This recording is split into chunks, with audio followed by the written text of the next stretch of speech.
Hello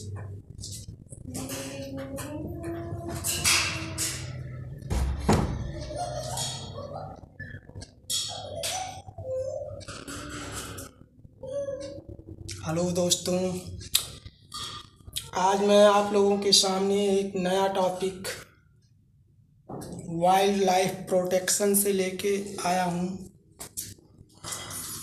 जिसमें हम wild life और वाइल्ड लाइफ प्रोटेक्शन एक्ट के बारे में अध्ययन करेंगे। बहुत ही महत्वपूर्ण टॉपिक है मेरे प्यारे बच्चों। इससे हर परीक्षाओं में प्रश्न पूछे जाते हैं। जैसा कि आप लोगों को पता होगा, हमारे देश में सबसे पहले wild life protection act 1972 wild life protection act हमारे देश में कब लागू हुआ? 1972 में।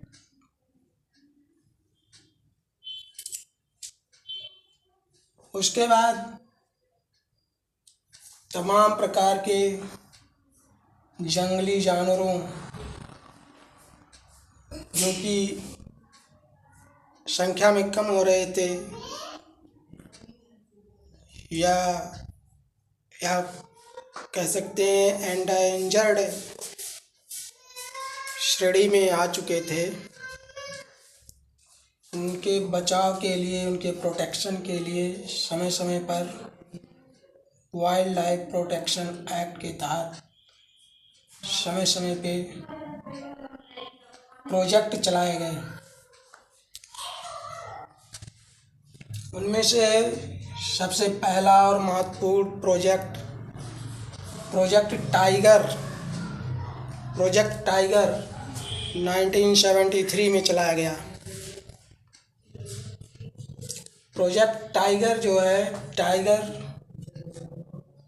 की घटती संख्या को देखते हुए लाया गया, जिससे उनकी जनसंख्या को बढ़ाया जा सके। मतलब उनकी संख्या को बढ़ाया जा सके और उनको वापस उनके नेचुरल हैबिटेट, मतलब जहाँ पे उनके रहने लायक स्थान हो, वहाँ पे दोबारा उनको उनके नेचुरल हैबिटेट में रीइंट्रोड्यूस किया जाए। उनके हंटिंग पर प्रतिबंध लगाया गया। इस प्रोजेक्ट के तहत इसके परिणाम स्वरूप टाइगर की संख्या में दिनों दिन वृद्धि होती गई।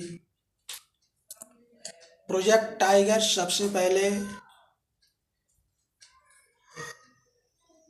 जिम कॉर्बेट नेशनल पार्क से शुरू हुआ। जिम कॉर्बेट नेशनल पार्क, मेरे प्यारे बच्चों, जिम कॉर्बेट नेशनल पार्क आप लोगों को पता होगा, ये उत्तराखंड राज्य में है। ये भारत का सबसे पहला नेशनल पार्क है। भारत का सबसे पहला national park Jim Corbett national park, जो 1935 में स्थापित हुआ था।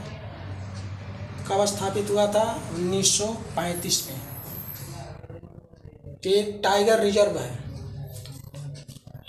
यहाँ से हमारे देश में टाइगर रिजर्व, प्रोजेक्ट टाइगर की शुरुआत हुई थी जिम कॉर्बेट नेशनल पार्क से। आज हमारे देश में कुल 51 टाइगर रिजर्व हैं। 51 इंडिया में। 50वां टाइगर रिजर्व जो बना था वो कमलांग टाइगर रिजर्व अरुणाचल प्रदेश में। जैसा कि आप देख सकते हैं, अगर साफ दिख रहा होगा तो यहाँ पे अरुणाचल प्रदेश कमलांग टाइगर रिजर्व अरुणाचल प्रदेश में 50वां टाइगर रिजर्व था। उसके बाद जो 51st टाइगर रिजर्व, 91वां टाइगर रिजर्व मेघामलई, ये तमिलनाडु में है। मेघामलई टाइगर रिजर्व ये 51वां टाइगर रिजर्व है, 51 टाइगर रिजर्व। इस समय इंडिया में लगभग 3000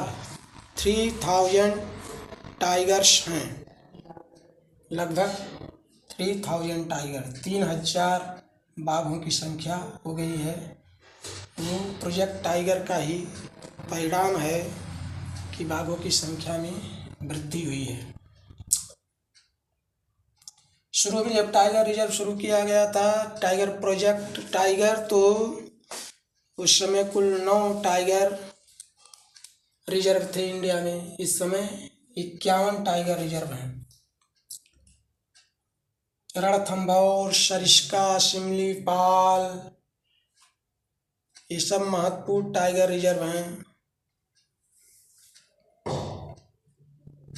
जिम कॉर्बेट नेशनल पार्क, ये भी टाइगर रिजर्व है।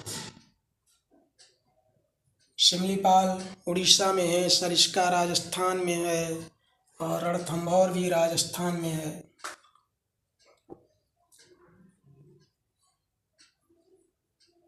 पचासवां कमलांग टाइगर रिजर्व, ये नए हैं, ये परीक्षा में जरूर पूछे जा सकते हैं, इनकी काफ़ी संभावना है। कमलांग टाइगर रिजर्व जो अरुणाचल प्रदेश में है, और जो 51 नंबर का है मेघामलई, वो तमिलनाडु में है। अब हम एक अन्य जंगली जानवर, जंगली पशु जो है एलिफेंट, उसके बारे में बात करेंगे। Project elephant. प्रोजेक्ट एलिफेंट की शुरुआत भी हाथियों के संरक्षण के लिए किया गया था। हाथियों के हंटिंग पर प्रतिबंध लगाने के लिए, उनकी संख्या बढ़ाने के लिए।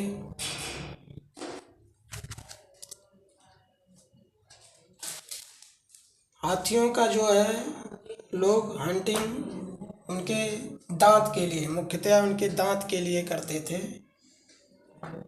जो हाथी का दांत बाहर निकला होता है उसे क्या कहते हैं? जैसे दांत 4 प्रकार के होते हैं मानव में, कैनाइन, इंसीजर, प्रीमोलर, मोलर। तो जो हाथी का दांत, जो 2 दांत बड़े बड़े बाहर निकले होते हैं, वो किस प्रकार के हैं? इंसीजर हैं कि कैनाइन हैं कि प्रीमोलर हैं कि मोलर हैं? ये हाथी के दांत इंसीजर होते हैं, इंसीजर जो बाहर निकले होते हैं, इंसीजर। प्रोजेक्ट एलिफेंट जो है झारखंड के सिंहभूम, एक स्थान है सिंहभूम झारखंड में, वहाँ से शुरू किया गया था। हाथी का दांत जो बाहर निकला होता है उसका 2/3 पार्ट जो है बाहर होता है और 1/3 पार्ट अंदर होता है। इसका मतलब वो हाथी का दांत जो है स्कल से ही शुरू होता है उसके। प्रोजेक्ट एलिफेंट जो है केरल, कर्नाटक, असम राज्यों में काफ़ी सफल रहा। यहाँ पर हाथियों की संख्या में काफ़ी वृद्धि देखी गई और आज भारत में लगभग 36,000 हाथियाँ हैं। अच्छी खासी जनसंख्या है भारत में, 36,000 हाथियों की।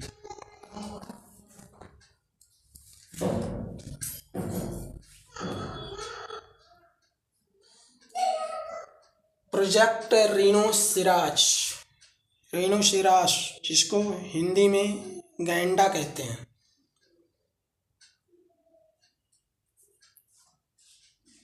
इनको जो है गैंडों को बचाने के लिए प्रोजेक्ट रीनोसिरास की शुरुआत की गई। नेपाल में जो है खासकर गैंडे के शरीर का हर पार्ट जो है काफ़ी उपयोगी होता है, उसकी तस्करी होती है, इसलिए इसका शिकार लोग ज़्यादा करते थे। तो नेपाल में जो है इनके फ्लैश का उपयोग करते थे, इनके यूरिन को, गैंडे के यूरिन को जो है एंटीसेप्टिक के रूप में प्रयोग किया जाता है, एंटीसेप्टिक। और इनके हार्न को जो है, इनका हार्न काफ़ी उपयोगी पॉइजन के एंटीडॉट के रूप में कार्य करता है, ऐसा माना जाता है। जो एंटीडॉट, पॉइजन के एंटीडॉट के रूप में के हॉर्न का, सींग का प्रयोग किया जाता है।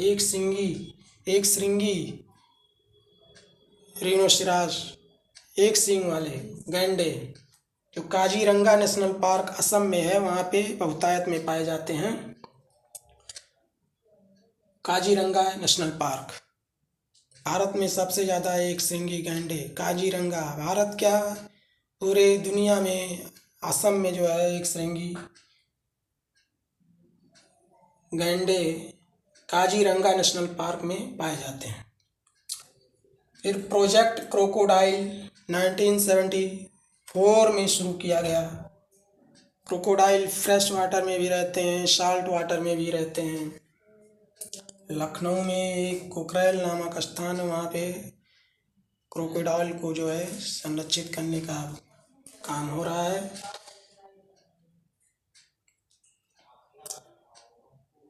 HR बस्टर्ड एक व्यक्ति थे, उनको क्रोकोडाइल मैन ऑफ इंडिया कहा जाता है। फिर उसके बाद प्रोजेक्ट लायन, जो एशियाटिक लायन थे, पहले जो है सऊदी अरब,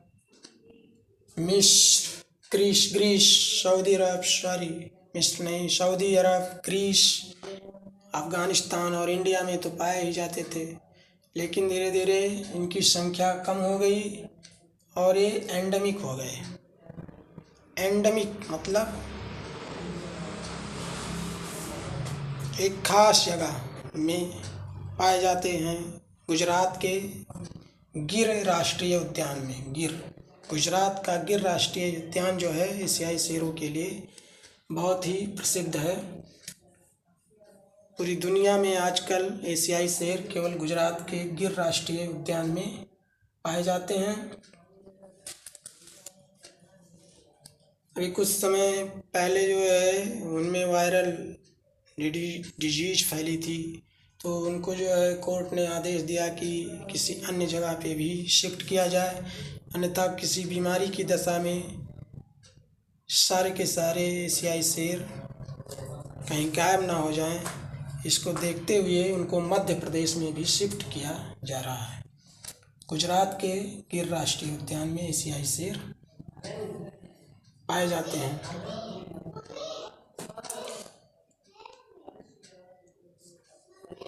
आज भारत में लगभग 600 प्लस एशियाई शेर पाए जाते हैं, 600 प्लस।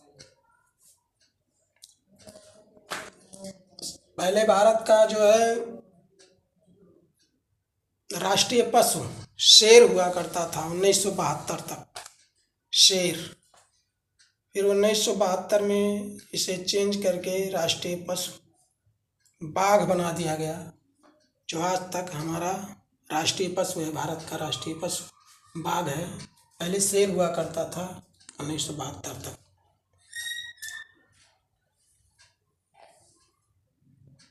अब हम बात करते हैं सेंचुरीज, पार्क और बायोस्फीयर रिजर्व।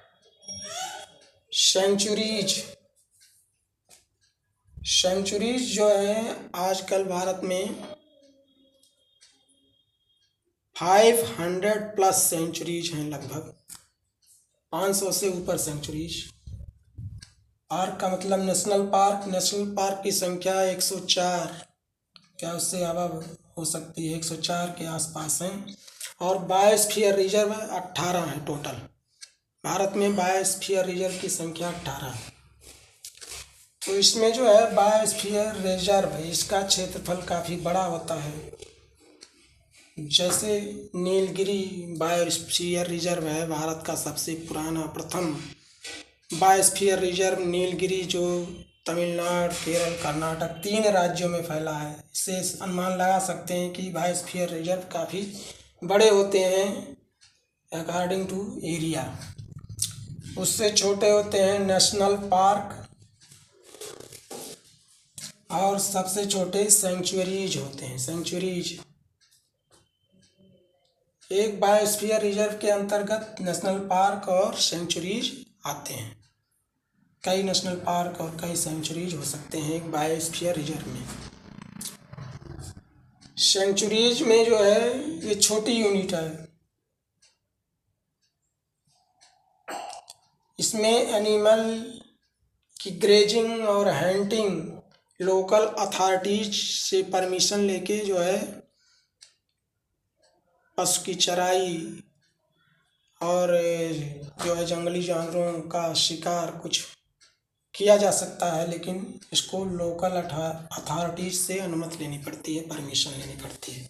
नेशनल पार्क में जो है हंटिंग और ग्रेजिंग पूरी तरह से प्रतिबंधित होता है, और ये नेशनल पार्क सरकारी ज़मीन पर होते हैं। बायोस्फीयर रिजर्व जो है ये काफ़ी बड़े क्षेत्रफल पे फैला होता है, और इसमें जो है एनिमल पर स्टडी भी किया जाता है। जीन पूल इत्यादि के बारे में स्टडी किया जाता है बायोस्फीयर रिजर्व में, एनिमल्स और प्लांट्स के ऊपर।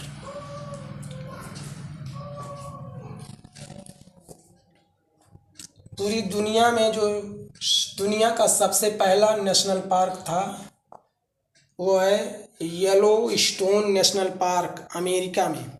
Yellow stone national park America में ये पूरी दुनिया का सबसे पहला नेशनल पार्क है। भारत में ये भारत क्या पूरे विश्व में एक तैरता हुआ नेशनल पार्क है केबुल लामजाओ, जो लोकटक झील मणिपुर में है। लोकटक झील पर केबुल लामजाओ नेशनल पार्क है, मणिपुर में लोकटक झील पर। तो आप लोग नेशनल पार्क और कहाँ पर स्थित हैं, किस पशु या जीव के लिए विशेष महत्व रखते हैं, ये सब याद करिए। कच्छ जो है, कच्छ सबसे बड़ा बायोस्फीयर रिजर्व है एरिया के हिसाब से। कच्छ सबसे बड़ा बायोस्फीयर रिजर्व है। भारत का सबसे पहला नेशनल पार्क क्या है? Corbett national park.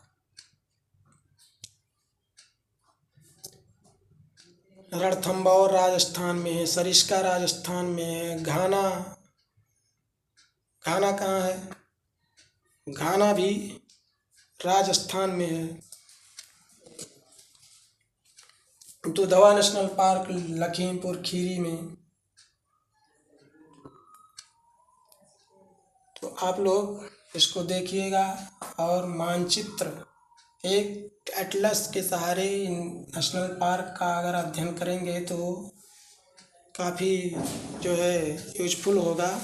आसानी से उसको ट्रेस कर सकते हैं, याद हो जाएगा। इसी के साथ हम आज का टॉपिक जो है ख़त्म करते हैं। नमस्कार दोस्तों, thank you for watching this video.